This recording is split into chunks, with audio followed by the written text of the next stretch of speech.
Pagtapos manganak, hindi lang na natatapos ang pagiging magulang.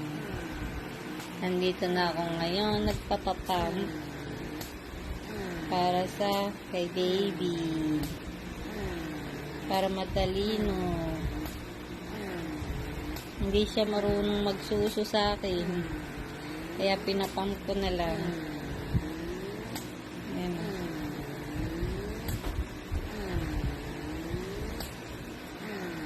Hindi ka sasama? Bakit? Para hindi sakitin ng baby, dapat breastfeeding. Ayan. Pero sa akin, mix. Formula milk tsaka breastfeed. Kasi, hindi pa malakas yung ko. Hindi pa ganun kalakas. Pag malakas na, pure ng breast milk yung ipapainom. Ayun si baby. Magtatabi sila ng papa niya. Yung papa niya mamayang 6. Uuwi na. Papunta ng Korea. Iwan na naman kami ni baby. Dati ako lang naiiwan. Ngayon, dalawa na kami ni baby. Yan. Mapapaisip siya kung mapapatuloy niya pero magpa-upgrade ng visa. E7 dahil kay baby. Gusto niya na rin mag-stay ng Pilipinas. Ganun talaga. Walang pera dito sa Pinas. Kailangan munang mag-abroad. Nandun yung pera. Dito masaya, sama-sama, pero walang pera. Doon sa ibang bansa, malaki yung sahod, malungkot nga lang kasi malayo sa pamilya. Ganun talagang sakripisyo ng isang OFW. Ngayon ako, kahit ko. Na pa.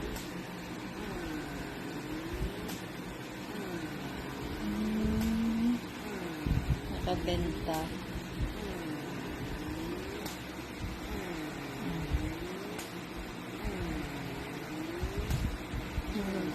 Ayun. Ang gatas.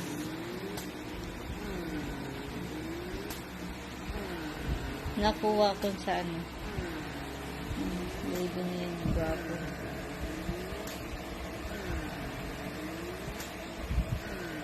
Baby na gwapo pero nakapink. Nakuha ko dun sa 15 minutes 1 ohms yung nakuha ko dito sa right dito.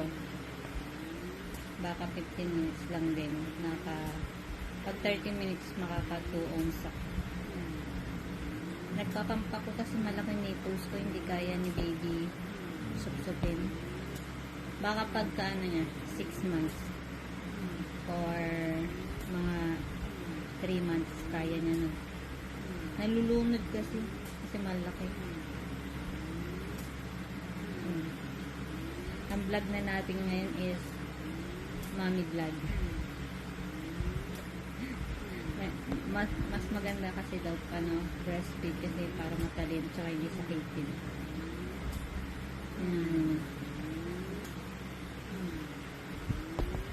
Ganito siya. Hindi na makikita.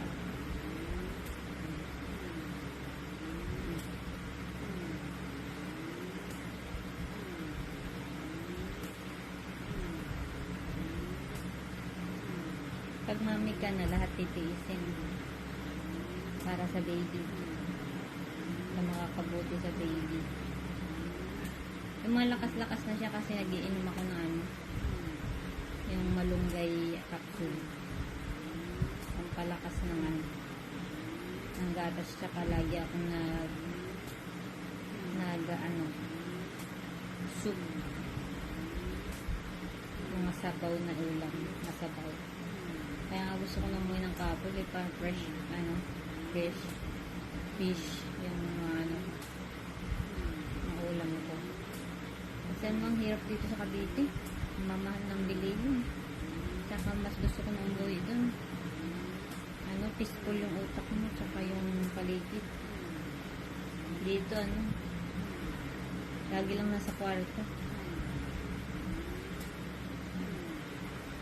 Yan. Ayoko kasi yung pinapump ng nakakangalay yun. Sina-charge to. Ito sina-charge, tapos dinidikit dito. Pero may mas nakita akong magandang brand kasi nakabili na akong dalawa nito. Kaya hindi, siya para siyang babasagin yun. Pwede ka humiga habang nagpapump. Dito hindi ka pwede maghumiga kasi maglilik dito sa gilid. Makakapagpahinga ka habang nagpapump. So, hindi pwede.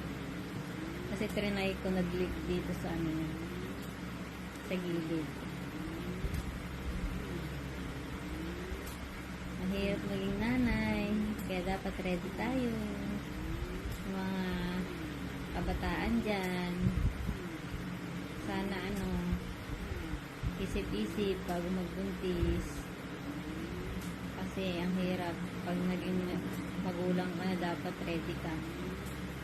Gastos, stress, emotional, physical, mental health mo dapat alagaan mo.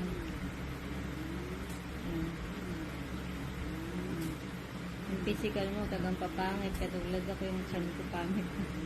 May tahi na, tapos nagkaroon pa stretch marks sa kilikili. Ganun talaga, kailangan mong tanggapin. Lalo't mayroon kang gwapong baby. Diba? Ang dami na. Pagka wala nang tumutulog, saka mo lang ihintot. Sayang.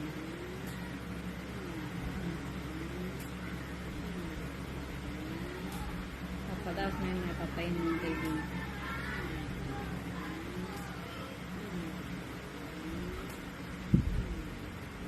Mamaya si Papa 6 p.m.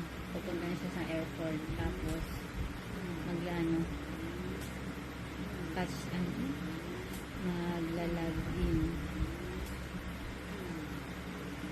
Ang tawag niya, luggage niya. Tapos ako, hindi na ako babalik. Dito na lang sa Pinas. On hands mom. Hands on mom. Para kay baby namin.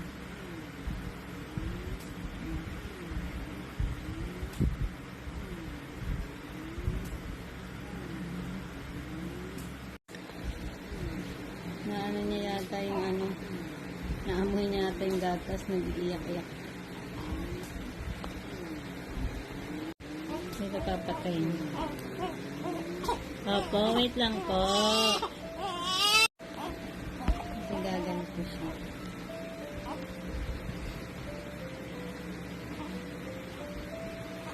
Opo, gusto agad nakukuha ang gusto ng baby na yan Opo. Teka lang po. Ayaw. Opo. Naka 1.5 ounce 30 minutes. Kabilaan. Teka lang, be. Naamoy siguro yung gatas. Opo. Yan si Papa, tulog din. Alis na mamaya. Iiwan na tayo. Opo. Uy.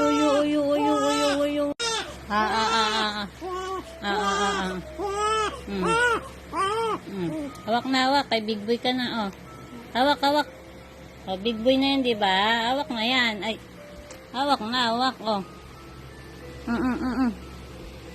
Big Boy na bibi na yan, Ay,